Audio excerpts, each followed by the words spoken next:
नमस्कार, मैं उपेंद्र कश्यप और आप देख रहे हैं फोर्थ व्यूज।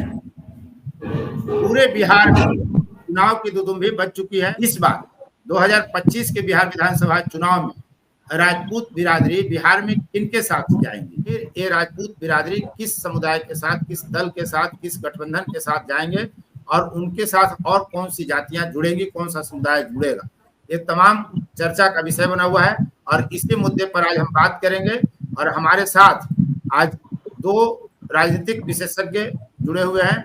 मगध विश्वविद्यालय से प्रोफेसर संजीव रंजन जी हैं और प्रोफेसर विजय सिंह जी हैं। दोनों काफी प्रतिष्ठित प्रोफेसर हैं, प्राध्यापक हैं, राजनीति में रुचि रखते हैं। तो सबसे पहले हम चलते हैं प्रोफेसर विजय सिंह जी के पास। प्रोफेसर साहब, आपको क्या लगता है इस बार राजपूत बिरादरी कहाँ, किनके साथ, किस महागठबंधन के साथ राजपूतों को जाते हुए आप देख रहे हैं? बहुत धन्यवाद उपेंद्र जी। राजपूत बड़ी दुविधा में है इस चुनाव में। एक तरफ एनडीए गठबंधन है, दूसरी तरफ महागठबंधन है। राजपूतों का झुकाव एनडीए गठबंधन की तरफ स्वाभाविक रूप से है, था, क्योंकि मोदी जी ने राजपूतों को 10% गरीब सवर्णों को आरक्षण दिया था। लेकिन बिहार में भाजपा एनडीए में सबसे अधिक राजपूत सांसद रहने के बावजूद बिहार के एक भी और योग्य सांसद के रहते एक भी एमपी को केंद्रीय मंत्रिपरिषद में जगह नहीं दिया गया। क्यों? राजनाथ सिंह तो हैं। बिहार के बिहार से कह रहे हैं, बिहार के एक भी सांसद वहां नहीं को, राजपूत एमपी को जगह नहीं दिया गया, जबकि भूमिहार राजपूत से कम आबादी वाली जाति रहते हुए दो कैबिनेट मिनिस्टर हैं। इससे राजपूतों का मन बड़ा क्षुब्ध है। इसलिए राजपूत बहुत दुविधाग्रस्त है।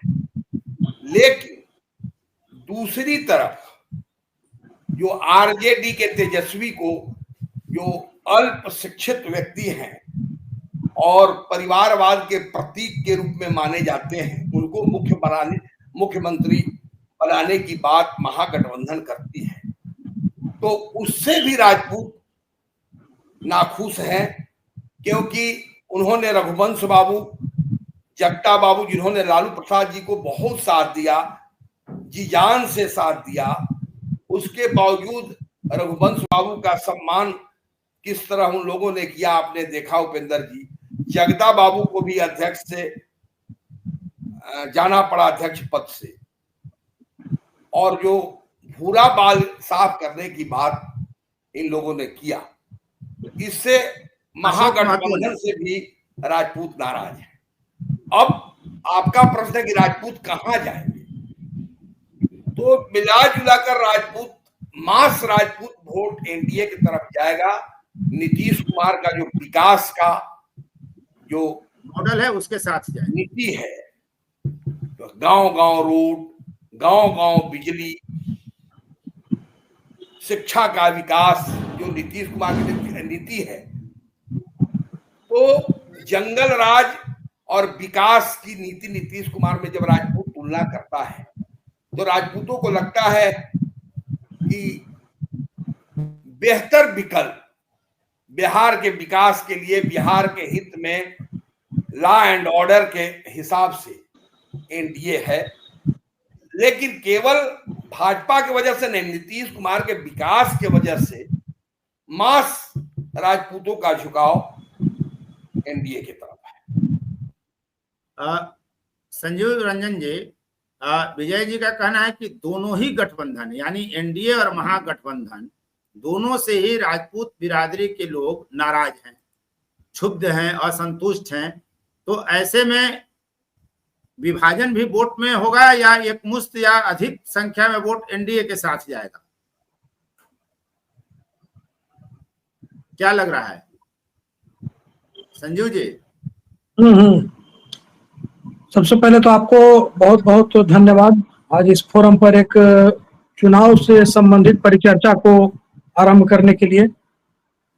अभी इस संदर्भ में आदरणीय प्रोफेसर विजय बाबू ने जो बातें रखी, राजपूत समाज की दुविधा या अंतर्द्वंद या जो भी है, हम इनकी तमाम बातों से लगभग 100% सहमत हैं।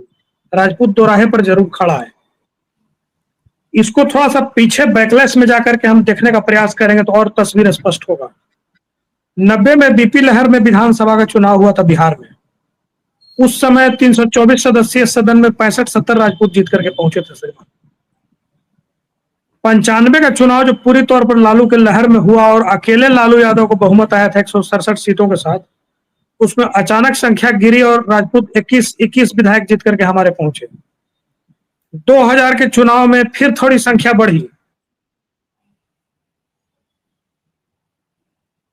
जी हाँ संजीव जी बोलें।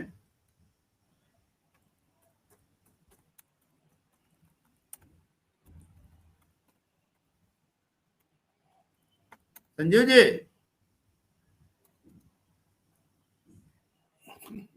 उनका लिंक लगता है गड़बड़ा गया है।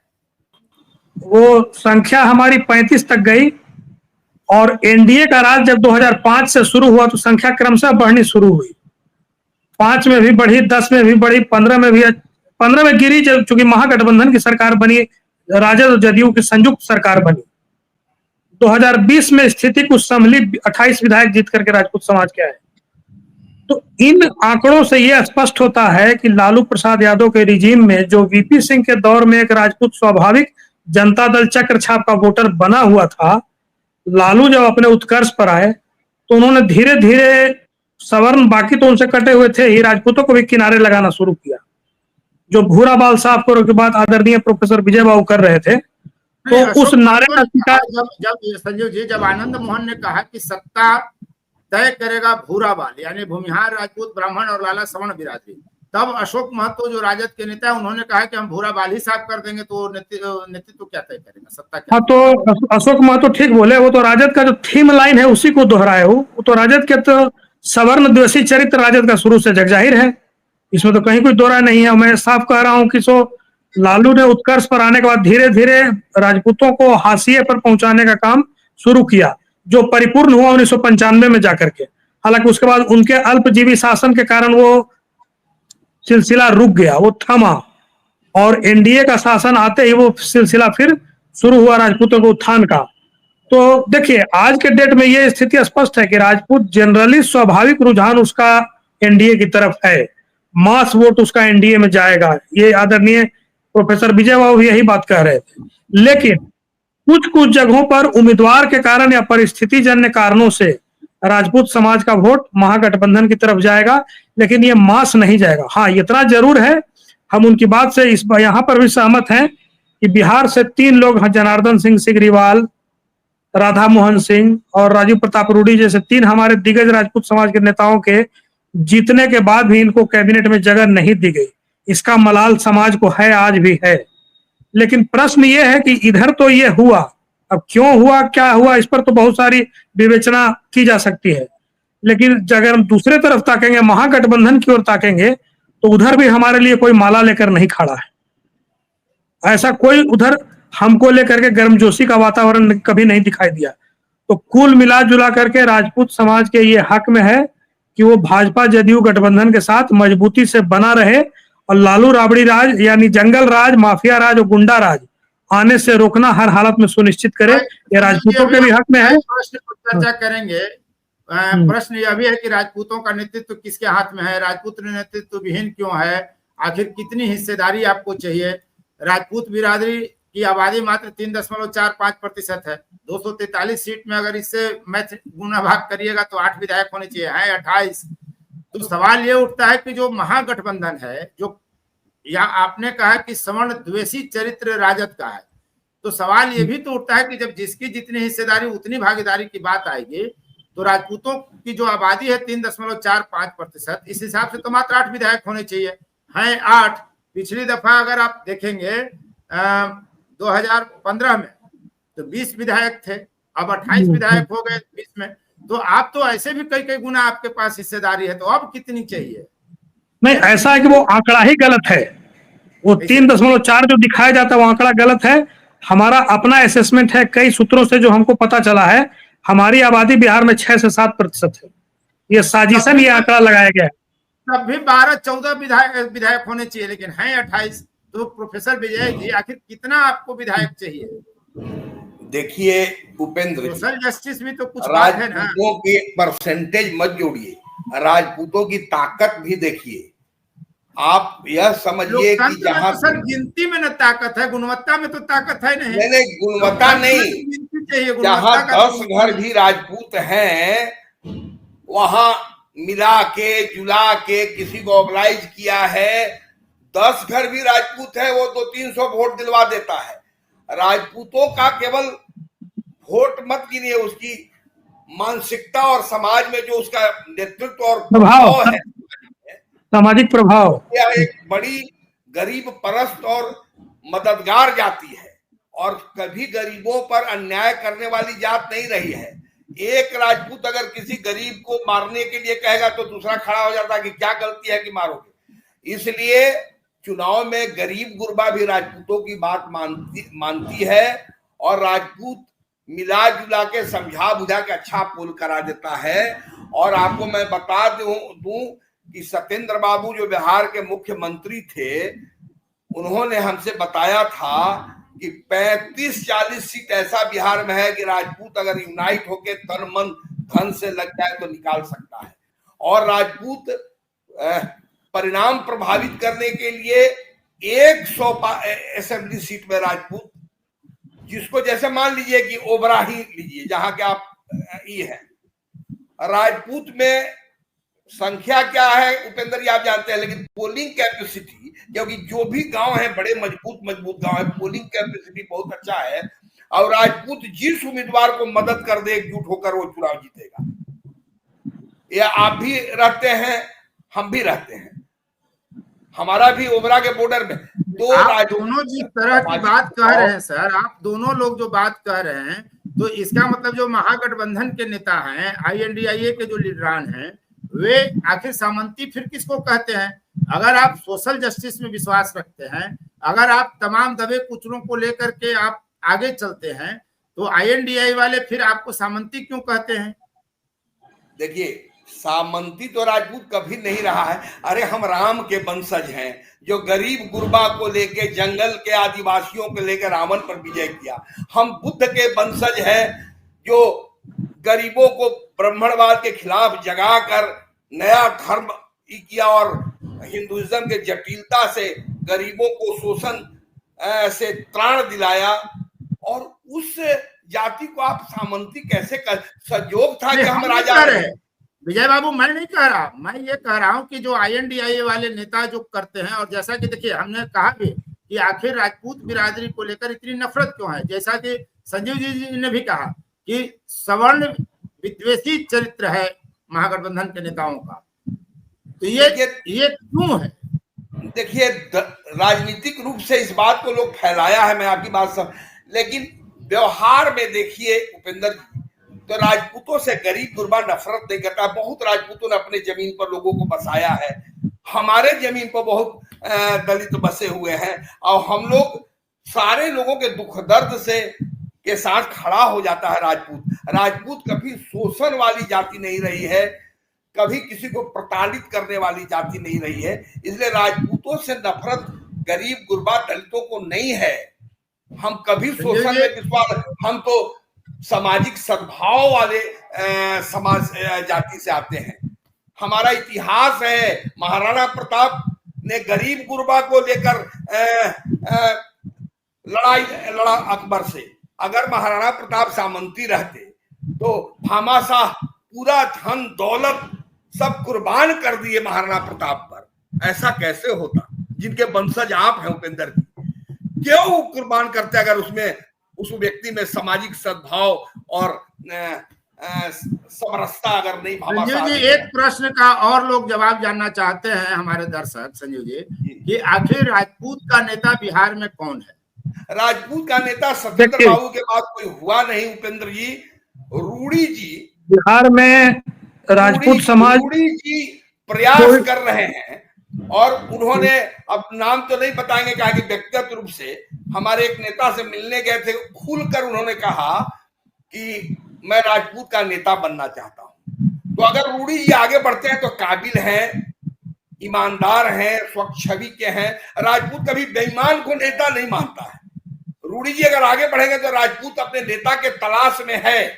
आनंद मोहन जी एक जमाने में नेता, आनंद मोहन देखिए ऐसा है ना कि आनंद मोहन 1995 में नेता बनने का प्रयास की। आनंद मोहन को राजपूतों ने नेता मान लिया था, लेकिन वही ट्रैक से उतर कर लालू जी के हाँ वही हम कहने जा रहे थे कि 95 में नेता बनने का प्रयास किए और उनके नेता बनने का असर ये हुआ कि हम गिर करके 20 विधायक तक चले गए। भाजपा पवन सिंह को प्रोजेक्ट कर रही है। अरे राजपूत रूडी को नेता मान सकता है, राजपूत आरके सिंह को नेता मान सकता है, पवन सिंह जैसे राजपूत ईमानदार व्यक्ति को नेता मानता है, चरित्रवान आदमी को पवन सिंह को राजपूत कैसे नेता मान। महज संयोग है उपेंद्र जी की पवन सिंह को राजपूतों ने वोट दे दिया, और लोगों ने भी दिया, लेकिन ज्यादातर मास राजपूतों ने काराकाट में दे दिया। लेकिन काठ की हांडी एक बार चढ़ती है, दोबारा नहीं चढ़ती है। और पवन सिंह को अगर प्रोजेक्ट करके भाजपा नेता चुनाव लड़ेगी तो भाजपा को बड़ा नुकसान होगा।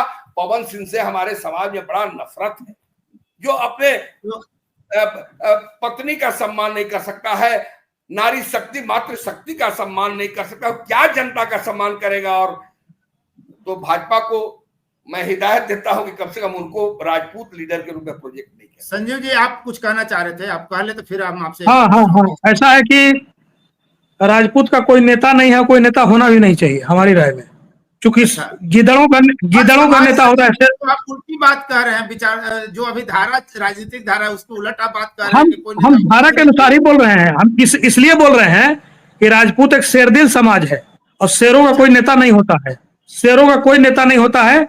और हमारी अपनी राय है कि राजपूत नेतृत्व विहीन ही रहे तो मुख्य धारा में बना रह सकता है। 95 में नेता बनने का प्रयास आनंद मोहन ने किया, नतीजा क्या हुआ, हम गिर करके 20 विधायक पर चले आए। उन्हीं के बदौलत, उन्हीं की कृपा की देन है।